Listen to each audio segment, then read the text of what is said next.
పెట్టుకున్న తర్వాత cash on delivery customer call చేసాం. రమ్మంటే రాము, మీరు ఎందుకు రారని మా మీద రాంగ్‌గా మాట్లాడుతాండు ఇప్పుడు కస్టమర్. నాది పేమెంట్ చేయనంటంట మళ్ళీని. ఏ ఫ్లోరు? 5th ఫ్లోర్ అండి. ఎక్కడ? ఏ టవర్? ఇగో ఆక్సిజన్ టవరు. ఏం చెప్తున్నారు కస్టమర్? క్యాష్ ఆన్ డెలివరీ పెట్టుకుంటారండి ఫుడ్డు. మేము కాల్ చేసాం. సార్ పేమెంట్ చేసేయండి సెక్యూరిటీకి ఇచ్చేస్తామంటే, మీరు ఎందుకు రారు? మేము డోర్ డెలివరీ కదా పెట్టుకున్నాం అన్నారు. సార్ మేము ఒక 6 నెలల దాకా రామండి పైకి. ఇప్పుడు మాకు అంతా వ్యాకౌట్ అవుతుంది. దానివల్ల మీరు కిందకి రండి, నాతో పేమెంట్ చేసేయండి అంటే, పేమెంట్ చేయం, క్యాన్సిల్ చేయము. మీరు వాకౌట్ చేస్తున్నారా? ఒకటి చేస్తామండి 6 మంత్ దాకా. దానికి కస్టమర్ చేయనంతానండి. ఇప్పుడు ఇదిగోండి క్యాష్ ఆన్ డెలివరీ ఫ్యాట్. ఇప్పుడు వాకౌట్ చేయాలని మీరు ఎలా నిర్ణయించుకున్నారు? మొన్న జరిగిన విషయంకే కదండి. ఇప్పుడు సిగ్నల్ రాదు, అందులోకి సిగ్నల్ రాదు. ఇప్పుడు ఆడికి జరిగింది నాకు జరగవచ్చు, నాకు ఇతనికే జరగవచ్చు, ఎవరికైనా జరగవచ్చు. పైకి సిగ్నల్ రాదు, బండి కిందకి వెళ్ళవరు. ఇప్పుడు ఎవరికి చెప్తాం? మన జరిగిన దానికే పట్టించుకోలేదు ఇప్పుడుకొచ్చి. సార్ పైకి ఫుడ్ తీసుకొని రమ్మంటున్నారు సార్. ఇప్పుడు పైకి ఫుడ్ తీసుకుని వెళ్దాం అంటే సర్వీస్ లిఫ్ట్లోనే వెళ్ళాలి సార్. ఆ సర్వీస్ లిఫ్ట్లో వెళ్దామంటే ఆ లిఫ్ట్ ఒక అంతటికి రాదు. మళ్ళీ మాకు ఏదైనా ప్రాబ్లం అయినా వెంటనే ఎవరికైనా ఫోన్ చేద్దామన్నా ఏం చేద్దామన్నా సిగ్నల్ ఉండదు అక్కడ. ఇది ఫస్ట్ టైం ఇన్సిడెంట్ అయితే కాదు, ఇది 3వసారి డెలివరీ బాయ్కి జరగడం. గతంలో 2 సార్లు కూడా జరిగింది ఇన్సిడెంట్. అప్పుడే యాక్షన్ తీసుకుని ఉంటే ఈ పాటికి డెలివరీ బాయ్కి ఇలా జరగకపోదును. ఇలా యాక్షన్ తీసుకోరు, 2వసారి జరగదని అంటారు. మళ్ళీ మీ వెళ్ళినా కూడా మాకు జరిగే సిచ్యువేషన్ ఉన్నాయనే మేము డెలివరీ బాయ్లు అందరం కలిసి ఒక 6 నెలల వరకు వాకౌట్ చేయాలనుకుంటున్నాము. 6 నెలల వరకు ఆక్సిజన్ టవర్స్లోకి వెళ్ళాం sir. Customer security back and గేట్లోనే ఇస్తాము. కావాలంటే కస్టమర్ పేమెంట్ చేసుకొని బ్యాక్ అండ్ గేట్లో కలెక్ట్ చేసుకోవాల్సిందిగా ఉంటుంది. 6 నెలల పాటు కూడా మాకు ఇంకే ప్రాబ్లం లేదు. ఈ లోపలనే డెలివరీ బాయ్లు అందరికీ పర్లేదు అనుకుంటే ఈ లోపల మేము అందరూ వెళ్ళి డెలివరీ చేయడానికి కూడాను కొన్ని రోజులు టైం పట్టింది సార్. మొత్తం డెలివరీ బాయ్స్ మొత్తం అందరం తీసుకున్నాం. స్విగ్గీ, జొమాటో, ఊబర్, ర్యాపిడో మొత్తం అన్ని ఫుడ్ వాళ్ళు అందరం కలిసి నిర్ణయం తీసుకున్నాము. ఇవాళ మార్నింగ్ సిపిఎం పార్టీ ఆఫీస్లోని ప్రెస్ మీట్ జరిగింది. ఆ ప్రెస్ మీట్లో మాట్లాడారు మా తాలూకాలు అందరూ. అప్పుడు నిర్ణయం తీసుకోబడింది.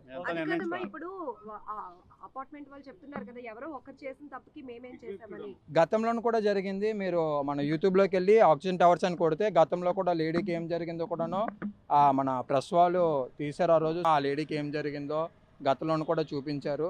ఇప్పుడు అదేవిధంగా అదే ఫ్లాట్ ఓనరు డెలివరీ బాయ్ కూడా ఏం జరిగిందో చూపించారు. మాకు లోనికి వెళ్ళడానికి భయం ఏముందంటే, లోనికి వెళ్తే మా ఫోన్లో signal first of all signal ఉండదు. ఆ సిగ్నల్ వల్లనే భయం వేస్తుంది. లోనికి వెళ్ళి ఏం చేస్తారో కూడా తెలియదు. ఆల్రెడీ పోలీసు వాళ్ళు అరెస్ట్ చేశాను అంటున్నారు. అదే మా ఇంట్లో వాళ్ళని అయితే ఏమైంది ఏంటి తెలుసుకోకుండాను ఫుల్గా కొట్టేసి జీప్లో గట్టా తీసుకుని వెళ్తారు. ఆయనంటే ఏదో ఫ్రెండ్లీగా ఒక బండి మీద తీసుకుని వెళ్ళారు. అంటే ఒక డెలివరీ బాయ్కి బాగున్న వాళ్ళకి ఇదే తేడా అండి. అది ఆ భయంతో మేము వెళ్ళట్లేదు. మాకు కూడా ఏం చేస్తారు. వాకౌట్ అయితే టైం పట్టిద్ది మేడం. వాకౌట్ అయితే ఇంకా నిర్ణయం లేదు. డెలివరీ బాయ్లు అందరూ నిర్ణయం తీసుకోవాలి. మొత్తం అందరం కలిసి ఇప్పుడు ప్రజెంట్ అయితే 6 నెలలు అనుకుంటున్నాము. ఇంకొక 2-3 డేస్లో మళ్ళీ సిపిఎం పార్టీ ఆఫీస్లో మీటింగ్ పెట్టుకొని అందరు డెలివరీ బాయ్లు ఒక మాట మీద ఉండి అప్పుడు నిర్ణయం తీసుకుంటాం. ఒక ఓన్లీ స్విగ్గీయే కాదు, జొమాటో, ఊబర్ మొత్తం అందరి నిర్ణయం కావాలి కదా, అందుకే కొంచెం టైం పట్టిద్ది. అది ఇంకా ఇప్పుడు ప్రజెంట్ అయితే మేము ఏమనుకుంటున్నాం అంటే డెలివరీ బాయ్లు అందరం ఒక నిర్ణయం మీదకి వచ్చి వాళ్ళు ఏం చెప్తారో చూసి దాన్ని బట్టి పైకి వెళ్దాం అనుకుంటున్నాం. సార్ పైకి రావడానికి అవ్వదు సార్, సెక్యూరిటీకి ఇస్తాం మేము. మీరు క్యాష్ సార్ మొన్న జరిగిన ఇష్టంకే కదా సార్ మేము రాకుంటున్నాం 6 నెలల దాకా. సార్ ఒకళ్ళు చేస్తే ఒక అపార్ట్మెంట్లు చేస్తే అందరికి తప్పే కదండి. అది యాక్సెప్ట్ చేయకూడదు. ఇప్పుడు ఎండ వానకైనా యాక్సెప్ట్ చేసే కదా తిరుగుతాం. అది క్యాన్సిల్ చేసుకోండి. అది సార్ క్యాన్సిల్ చేసుకోండి.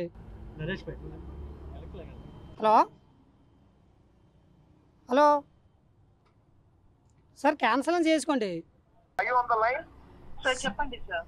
ఆ అబ్బాయి గేట్ దగ్గర ఉన్నాడు, బయటికి పైకి రానంటాడు. మరి ఎలాగా మేడం? ట్రై చేయండి సార్. మీరు ట్రై చేయడానికి ఏం లేదు. I have a small kid at home. I can't leave him and come. Ask him to come and deliver the food. Okay sir. Sir మీరు ఒకసారి ట్రై చేయండి సార్ ఆర్డర్ ఇవ్వడానికి. Madam నేను చెప్పింది ఒకసారి ఆలకిస్తారా? చెప్పండి సార్. మొన్న 3 డేస్ బ్యాక్ ఒక మన జొమాటో, స్విగ్గీ అతన్ని కొట్టారండి పైన. దానివల్ల ఇప్పుడు మేము ఎవరో వెళ్ళలేదు. జొమాటో, స్విగ్గీ మొత్తం మన సార్ ఏదైనా ఒకటే కదా, ఒక్క బాయే కదా సార్. జొమాటో అయితే స్విగ్గీ అయితే సార్. సార్ అంతా ఒకటే. జొమాటో స్విగ్గీ ఏంటండి అంతా ఒకటే కదా మీకేం సంబంధం కాదు, జొమాటోకి ఏం సంబంధం, స్విగ్గీ వాళ్ళకి అయితే? సార్ మేము 2 లాగిన్ అవుతాం. ఒకటి ఇప్పుడు ఆతలోడికి జరిగినప్పుడు మాకు జరగదండి నమ్మకం ఏంటండి? జరిగింది కాదు కదా, జరిగింది జొమాటోనా స్విగ్గీయా? స్విగ్గీకి జరిగిందండి. ఎవరో మా ఫ్రెండే కదా అతలోడు. వాళ్ళెవరో ఏదో చేస్తే మాకేం సంబంధం, నువ్వు ఇలా ఆమె కేసులు పెట్టుకోండి. సార్ మీ అపాయింట్మెంటే కదండి, మీ అపాయింట్మెంట్ కాదా? అతను ఎవరో తప్పు చేస్తే అందరూ బాధ్యత. ఒకలే కదా సార్, ఇప్పుడు ఒకళ్ళు తప్పు చేసిన అందరికీ ఒకటే rules. Excuse me are you on the line? if you can deliver the food. Sir మేము చెప్పింది సారీ సార్, మీకు పైకైతే రానేమో. మేము సెక్యూరిటీ బొమ్మంతా ఇస్తాం, మీరు ఆన్లైన్ పేమెంట్ చేస్తే చేసేయండి, క్యాన్సిల్ అని చేసుకోండి. నువ్వు తిను, నేను ఎందుకు క్యాన్సిల్ చేయాలి, నాకేం అవసరమా? సార్ మీరు పద్ధతి మాట్లాడలేదు సార్, నువ్వు తినేది నువ్వు ఫుడ్ ఇస్తానంటే ఈ లేకపోతే కాల్ కట్ చేస్తాను. సార్ క్యాన్సిల్ చేసుకోండి, నేను 10కి వస్తానండి పైకి. మన జరిగిన ఇస్తాం మేము పైకి రావడానికి అవ్వదండి. సార్ మీరు ట్రై చేయండి సార్, ఒకసారి పైకి వెళ్ళి ఆర్డర్. మేడం ఇది ఆల్రెడీ మొత్తం జొమాటో స్విగ్గీ వాళ్ళు అందరూ ట్రాకే చేస్తారండి, ఇది 6 months దాకా. Okay sir. అందువల్ల ఎవరో వెళ్ళలేదు. ఇప్పుడు నేను వెళ్ళాను అనుకో, నా మొబైల్ తీసుకుంటారు. ఓకే సార్, మా సైడ్ నుంచి ఒకసారి మీకు ఇన్ఫర్మేషన్ షేర్ చేస్తాను సార్, మీ కాల్ హోల్డ్ లో పెట్టచ్చు. ఓకేనండి, ఇప్పుడు ప్రస్తుతానికి ఎవరు వెళ్ళే మొబైల్ లాగేసుకుంటాను. ఓకే సార్, మా సైడ్ నుంచి ఇన్ఫర్మేషన్ ఇస్తాను సార్, లైన్ లో ఉండండి. ఓకేనా sir? Thank you sir. Okay అన్న, థ్యాంక్ యూ అన్న. వాళ్ళకి చెప్తాను, మీరు వచ్చి కలెక్ట్ చేసుకోండి. Okay, thank you so much. కళ్ళగట్ట నేను చూసాను. యాక్చువల్లీ అబ్బాయిని అక్కడ తీసుకొచ్చి ఆ అదే రూమ్లోని షర్ట్ ఇప్పినప్పుడు నేను చూసినప్పటికీ డోర్ వేస్తారు. అప్పటికి నేను అడుగుతున్నాను, ఎందుకు అలా చేస్తున్నారు, స్టేషన్కి అప్పచెప్పండి, మనకి ఆ రైట్ లేదు కదా, కొట్టే రైట్ మనకి లేదు, స్టేజ్ చట్టం అనేది ఒకటి ఉంది కదా, పోనీ ఎంత తప్పు చేసి ఉండొచ్చు, అక్కడ న్యాయం ఏంటంటే ఎవరికి తెలియదు కదా, అంటే నీకు తెలియదు కదా, మీ అక్కకో చెల్లికో జరిగితే ఊరుకుంటావు అంటే, పోనీ దానికి ప్రూఫ్ చూపించండి, సీసీ కెమెరాలు ఉన్నాయి కదా, సీసీ కెమెరాలు చూపించమంటే సీసీ కెమెరాలు లేవన్నారు. ఓకే, దానికి అగ్రిమెంట్ అయ్యాం. నేను ఒక 20 మందిని మా బ్లింకిట్లోంచి పిలిచాను, నేను ఒక్కడనే ఉన్నాను కాబట్టి. అన్న వద్దన్నా ఎప్పొద్దన్నా అంటే అప్పటికి బెల్ట్ తీయించారు. నేను అడిగితే వెనకాతలు పెద్ద వాళ్ళు ఉన్నారు, నువ్వు ఆడితో పాటు వెళ్తావా అని అడిగారు. ఇప్పుడు మాలాంటి వాళ్ళకి ఇదే బతుకు, ప్రతిసారి ఇదే జరిగితే మాకు ఎవరన్నా రెస్పాన్సిబిలిటీ చెప్పండి. మాకు ఇచ్చేదే 20 రూపాయలు అన్న ఆర్డర్కి, ఇలా అయితే ఎలా అన్నా? దీనికి ఈరోజు న్యాయం అయితే జరుగుతుంది, నీకు కాదనట్లే.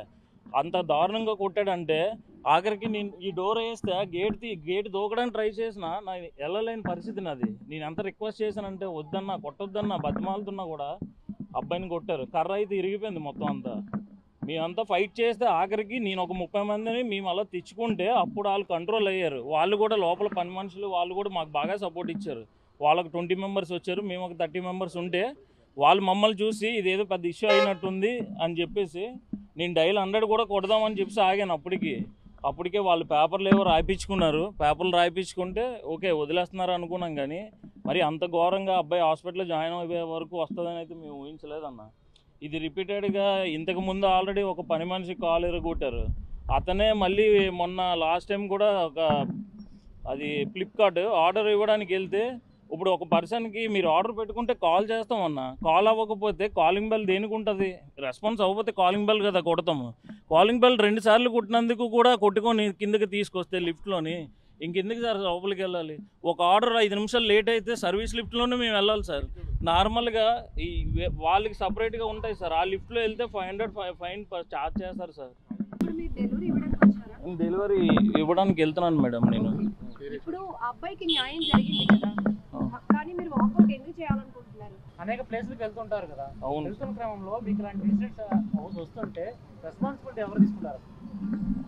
అదే సార్ మా బాధ, ఎవరు రెస్పాన్స్ అవ్వట్లేదు సార్. మా పైన అధికారులు కూడా ఎవరు కూడా మాకు కాల్ చేసిన టైంకి రెస్పాన్స్ అయ్యే ఇది లేదు సార్. మా బాధ అదే.